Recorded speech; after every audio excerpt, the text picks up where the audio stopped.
नमस्कार। इस वीडियो में हम बी ऑनर्स हिंदी सेमेस्टर 1 के हिंदी साहित्य का इतिहास, जिसमें हमें आदिकाल और मध्यकाल को पढ़ना है, उसके पहले यूनिट को, जो कि हमारा टॉपिक है हिंदी साहित्य इतिहास लेखन। इसमें दो टॉपिक संकलित हैं। पहला है हिंदी साहित्य के इतिहास लेखन की परंपरा का परिचय और दूसरा है हिंदी साहित्य काल विभाजन एवं नामकरण। तो इन्हें हम पढ़ने वाले हैं। पहले हम हिंदी साहित्य के इतिहास लेखन की परंपरा को पढ़ेंगे और फिर काल विभाजन और नामकरण को। तो आइए वीडियो को शुरू करते हैं। वीडियो में आगे बढ़ने से पहले मैं आपको बता दूं कि आपके पाठ्यक्रम में और भी जितने टॉपिक संकलित हैं उन सभी पर वीडियो बनाए जा रहे हैं, जो कि हमारे चैनल पर आपको प्लेलिस्ट में मिल जाएंगे। दूसरी बात, इम्पॉर्टेंट क्वेश्चन की वीडियो बना दी गई हैं, जो कि प्लेलिस्ट में जोड़ दी गई हैं। आप उन्हें वहां से देख सकते हैं। तीसरी बात, पेपर पैटर्न की करें तो पहले यूनिट से आपका पहला प्रश्न रहेगा, जिसमें प्रश्न रहेगा कि हिंदी साहित्य के इतिहास लेखन की परंपरा को बताइए। इसी के ऑप्शनल में अथवा में एक प्रश्न रहेगा, हिंदी साहित्य में काल विभाजन और नामकरण को बताइए। तो आप इन दोनों में से एक प्रश्न को आप अच्छे से तैयार करके जाइए, जिसका उत्तर आप लिखें तो एक भी मार्क्स ना कटे, ताकि आप अच्छे अंक प्राप्त कर सकें। और आप इन दोनों टॉपिक्स को पढ़ लीजिए, ताकि अगर पेपर पैटर्न चेंज हो जाए तो आपको सुविधा हो सके। लेकिन एक प्रश्न को आप अच्छे से तैयार करके जाइए, इनमें से ज़रूर आएंगे। तो आइए पढ़ते हैं हिंदी साहित्य के इतिहास लेखन की परंपरा। हिंदी साहित्य के इतिहास लेखन का व्यवस्थित आरंभ प्रायः 19वीं शताब्दी में देखने को मिलता है। यद्यपि इससे पहले भी कवियों और काव्य ग्रंथों की वंशावलीनुमा विवरण की जा रही थी, जिन्हें वास्तविक इतिहास की बजाय विवरणिका कहना ही उचित है। इस चरण में प्रमुख रूप से कवियों के नाम, वंश, ग्रंथ और संक्षिप्त टिप्पणियाँ दी जाती थी। न तो इसमें काल विभाजन था और न ही कोई साहित्यिक या सामाजिक प्रवृत्तियों की गहरी मीमांसा की गई थी। प्रारंभ में साहित्य इतिहास लेखन में कवियों का व्यक्तित्व और कृतित्व प्रस्तुत किया जाता था। इसके प्रमुख उदाहरण के तौर पर देखें तो 252 वैष्णव की वार्ता, 84 वैष्णव की वार्ता, भक्तमाल आदि इसके उदाहरण हैं।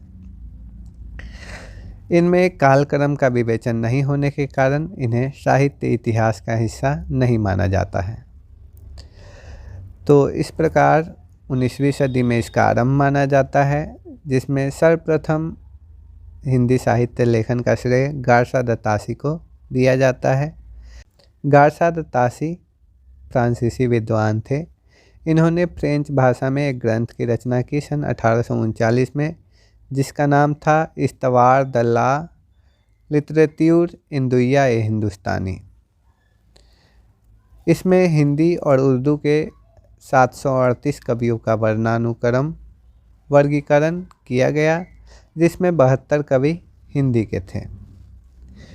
वर्णानुक्रम वर्गीकरण से तात्पर्य है वर्ण के आधार पे वर्गीकरण, यानी जिन कवियों का नाम क से होगा उनका स्थान पहले होगा, फिर जिनका नाम ख से होगा, च से होगा, उन सभी का नाम क वालों के बाद होगा। जैसे अल्फ़ाबेटिकल ऑर्डर, ए से जिनका नाम है उनका रोल नंबर पहले रहता है, बी से नाम है उनका बाद में रहता है। तो इसी तरह से इन्होंने वर्णानुक्रम तरीके से कवियों का उल्लेख किया अपने ग्रंथ में, जिसमें 738 कवियों का उल्लेख किया, जो कि हिंदी और उर्दू के थे, जिसमें से 72 कवि हिंदी भाषा के थे। डॉक्टर नगेंद्र ने इनके बारे में कहा है कि इसमें कई कमियां थी, फिर भी यह इतिहास लेखन की परंपरा का आरंभ माना जा सकता है। इसके बाद सन 1883 में शिव सिंह सेंगर ने शिव सिंह सरोज की रचना की। इस ग्रंथ में सर्वप्रथम 1000 से अधिक कवियों का विवरण प्रस्तुत किया गया। इसमें भी इन्होंने वर्णानुक्रम पद्धति का प्रयोग किया है, लेकिन इन्होंने भी काल विभाजन और नामकरण का प्रयास नहीं किया। हिंदी भाषा में यह हिंदी साहित्य का पहला इतिहास था, इसलिए इस ग्रंथ को हिंदी साहित्य का इतिहास का प्रस्थान बिंदु भी कहा जाता है।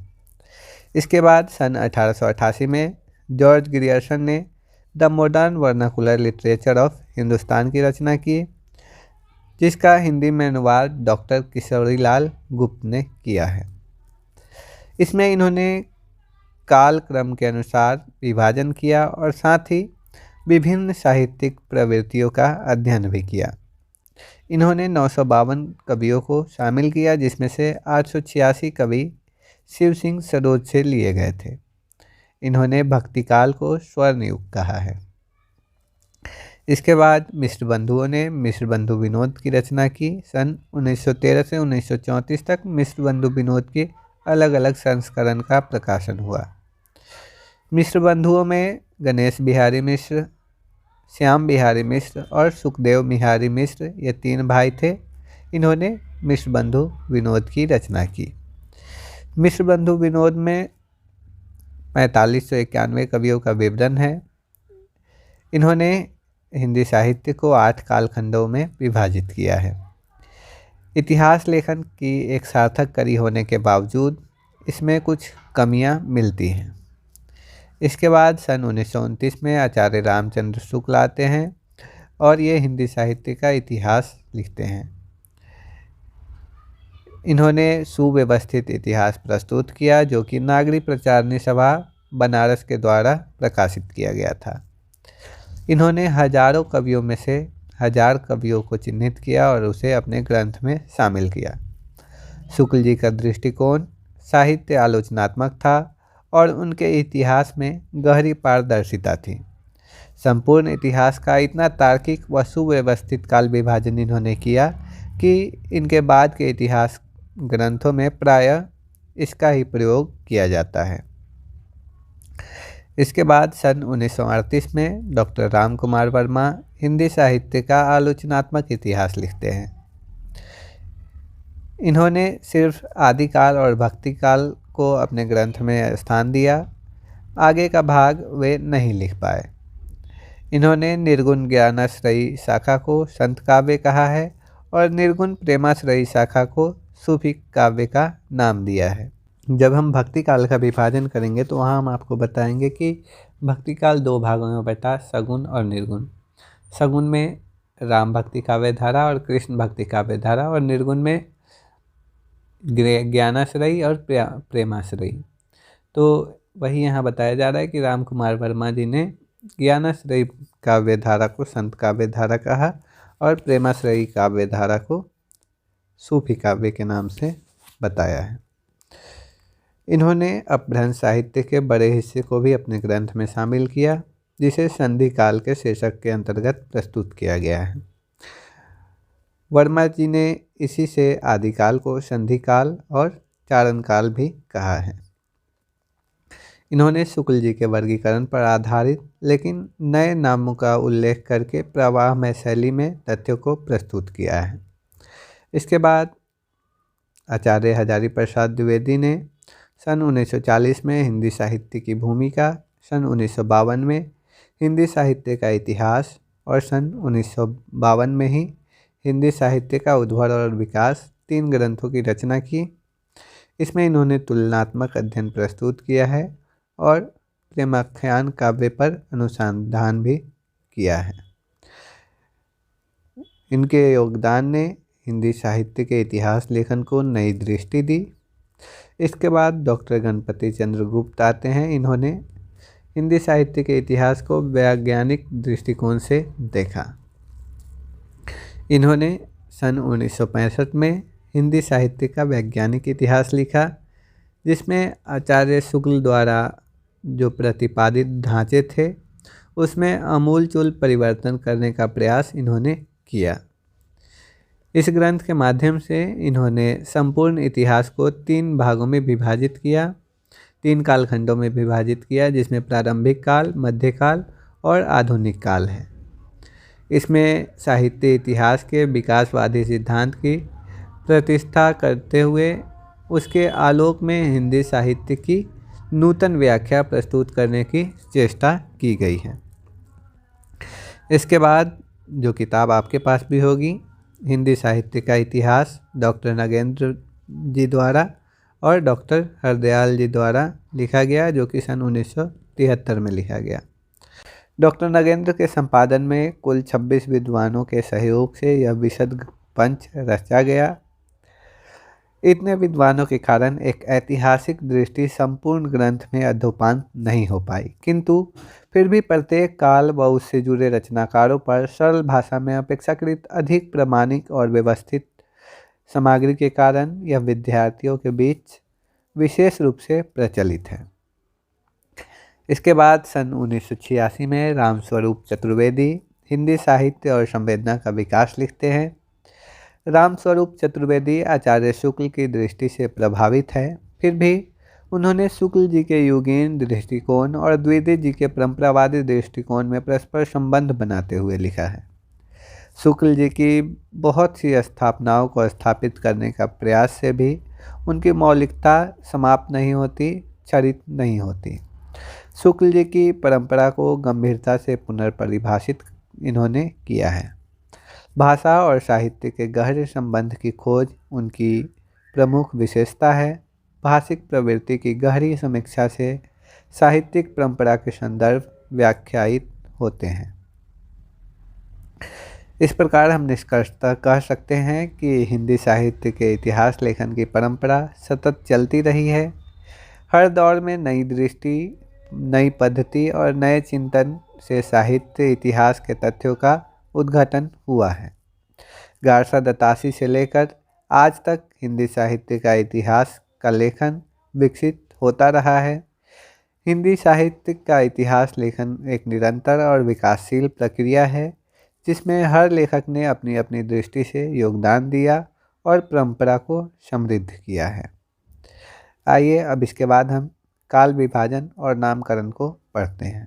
जैसा कि मैंने आपको साहित्य इतिहास लेखन की परंपरा में ही बताया कि सर्वप्रथम काल विभाजन हिंदी साहित्य में जॉर्ज ग्रियर्सन करते हैं। इन्होंने अपने ग्रंथ the modern vernacular literature of northern Hindustan में काल विभाजन और नामकरण किया, जो कि कुछ इस प्रकार है। इन्होंने सर्वप्रथम चारण काल बताया है। चारण काल का समय काल वे बताते हैं 700 ईस्वी से 1300 ईस्वी तक। उसके बाद 15वीं सदी का धार्मिक पुनर्जागरण, फिर मल्लिक मोहम्मद जैसी का प्रेम काव्य, फिर ब्रज का कृष्ण काव्य जो कि 1500 से 1600 ईस्वी तक, फिर मुग़ल काल को इन्होंने मुग़ल दरबार काल से संबोधित किया, फिर तुलसीदास के समय को तुलसीदास के नाम से संबोधित किया, और फिर रीति काव्य को 1580 से 1692 ईस्वी तक बताया। फिर तुलसीदास के अन्य परवर्ती जो रचनाकार थे, कवि थे, उनका समयकाल 1600 से 1700 ईस्वी तक इन्होंने निर्धारित किया, और फिर 18वीं शताब्दी को इन्होंने 1700 से 1800 ईस्वी तक बताया। और फिर उसके बाद अंग्रेज़ों के शासनकाल यानी कंपनी का शासनकाल, ईस्ट इंडिया कंपनी का शासनकाल था, उसको इन्होंने कंपनी के शासन में हिंदुस्तान के नाम से एक काल का विभाजन किया, जो कि सन 1800 से 1857 ईस्वी तक थी। उसके बाद 1857 की क्रांति हो जाती है और फिर कंपनी का शासन समाप्त हो जाता है। फिर ब्रिटिश हुकूमत रानी विक्टोरिया का शासन आता है, तो उसे इन्होंने एक काल बताया सन 1857 से 1887 ईस्वी तक। इसके बाद काल विभाजन मिश्र बंधुओं ने किया। मिश्र बंधुओं ने मिश्र बंधु विनोद में इस काल विभाजन किया है, जिसमें इन्होंने 5 कालों में भाग बांटा है: प्रारंभिक काल, माध्यमिक काल, अलंकृत काल, परिवर्तन काल और वर्तमान काल। मैंने आपको पहले भी बताया कि मिश्र बंधु में गणेश बिहारी मिश्र, श्याम बिहारी मिश्र और सुखदेव बिहारी मिश्र थे। इन्होंने प्रारंभिक काल को पूर्व प्रारंभिक और उत्तर प्रारंभिक बांटा है। पूर्व प्रारंभिक काल का समय काल इन्होंने विक्रम संवत 700 से 1343 तक माना है। विक्रम संवत क्या है? तो उज्जैन के राजा विक्रमादित्य 57 ईसा पूर्व में ही जब शकों पर विजय प्राप्त करते हैं, तब से उन्होंने काल गणना का एक विधि स्थापित किया, जो कि विक्रम संवत के रूप में गिना जाता है। तो विक्रम संवत ईसा से 57 साल पहले शुरू हुआ, इसलिए जब हम ईस्वी में 57 जोड़ देते हैं तब संवत प्राप्त होता है। तो इन्होंने पूर्व प्रारंभिक काल को संवत 700 से 1343 विक्रम संवत तक बताया। फिर उत्तर प्रारंभिक काल को 1343 से 1444 विक्रम संवत तक बताया है। फिर उसके बाद माध्यमिक काल में भी इन्होंने पूर्व माध्यमिक काल और प्रौढ़ माध्यमिक काल बताया है। इसमें पूर्व माध्यमिक काल 1445 संवत से 1560 विक्रम संवत और प्रौढ़ माध्यमिक काल 1561 से 1680। फिर उसी प्रकार अलंकृत को इन्होंने पूर्व अलंकृत और उत्तर अलंकृत में बांटा है। पूर्व अलंकृत काल 1681 विक्रम संवत से 1790 और उत्तर अलंकृत काल 1791 से 1889 विक्रम संवत। फिर परिवर्तन काल 1890 से 1925 ईस्वी नहीं 1890 से 1925 विक्रम संवत तक और फिर वर्तमान काल 1926 से अब तक। इसके बाद आचार्य शुक्ल हिंदी साहित्य का इतिहास लिखते हैं, जो कि नागरी प्रचारणी सभा द्वारा प्रकाशित की जाती है। इसमें इन्होंने पूरे हिंदी साहित्य को 4 कालखंडों में बांटा, जिसमें आदिकाल को वीरगाथा काल कहा इन्होंने, पूर्व मध्यकाल को भक्ति काल, उत्तर मध्यकाल को रीतिकाल और आधुनिक काल को गद्य काल इन्होंने कहा। वीरगाथा काल का समय काल वे बताते हैं विक्रम संवत 1050 से 1375 तक। फिर भक्ति काल का समय काल 1375 से 1700 विक्रम संवत तक और रीति काल का समय काल 1700 से 1900 विक्रम संवत और जो आधुनिक काल है गद्य काल उसे वे 1900 से 1984 विक्रम संवत तक बताते हैं।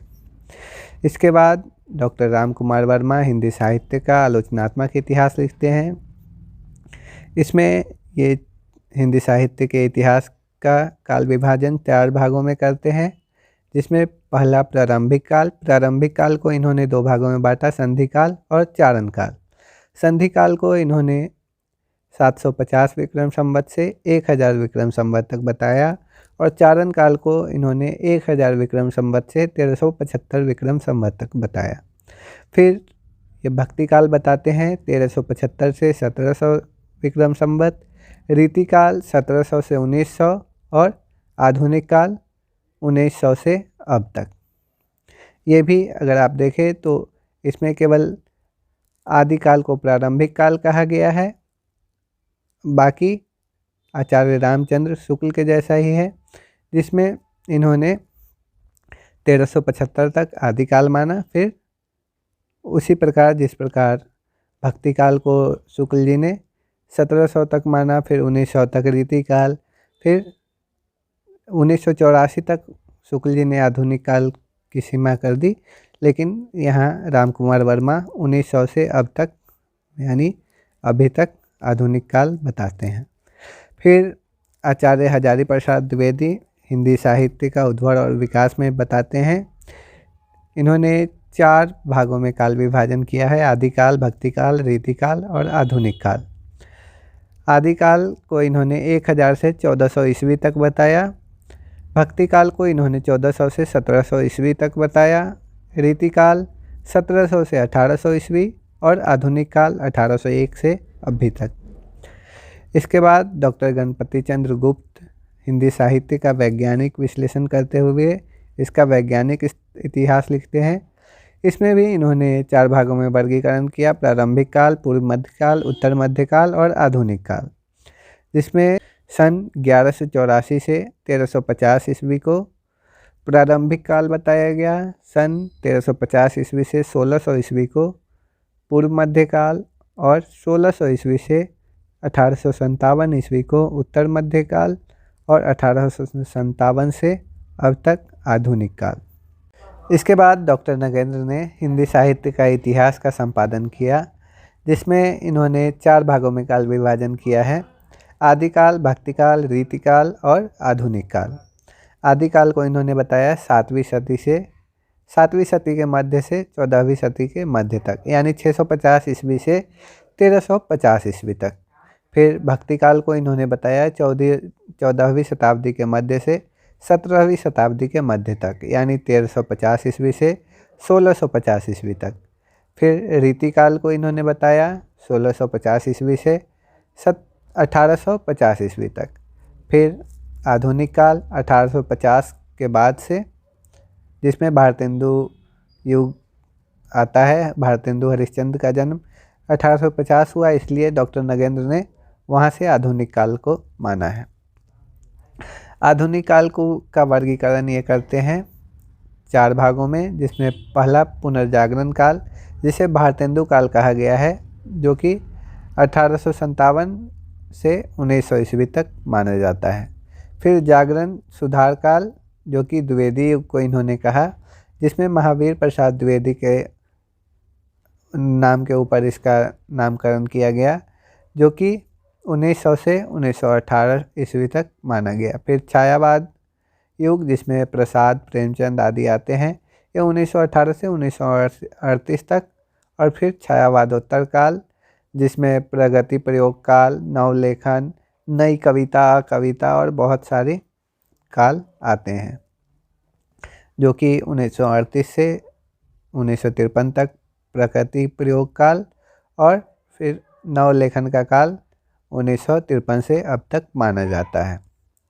इसके बाद डॉक्टर रामस्वरूप चतुर्वेदी शुक्ल जी का समर्थन करते हुए अपने ग्रंथ हिंदी साहित्य और संवेदना का विकास में 4 भागों में काल विभाजन करते हैं, जिसमें इन्होंने भी वीरगाथा काल को आदिकाल कहा, भक्ति काल को पूर्व मध्यकाल, रीति काल को उत्तर मध्यकाल और गद्य काल को आधुनिक काल कहा है। समय काल भी इन्होंने उसी प्रकार बताया।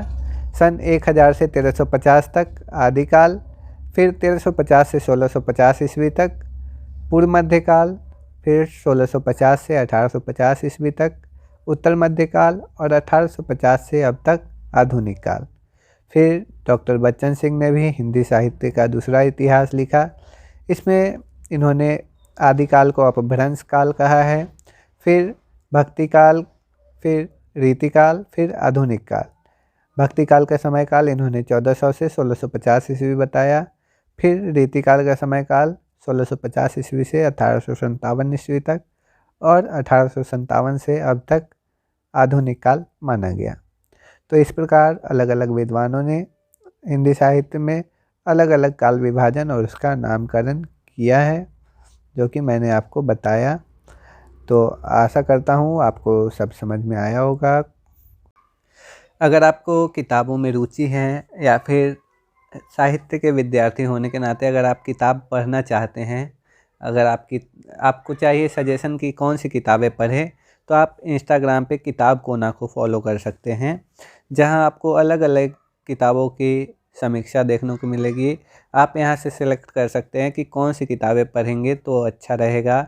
इसमें हर प्रकार के किताबों की समीक्षा इस चैनल पर उपलब्ध की जाती है, तो आप किताब कोना को इंस्टाग्राम पे फॉलो कर सकते हैं। मिलते हैं अगली वीडियो में यूनिट 2 के साथ, जो कि हमारा है आदिकाल। उसमें हम आदिकाल को पढ़ेंगे। धन्यवाद।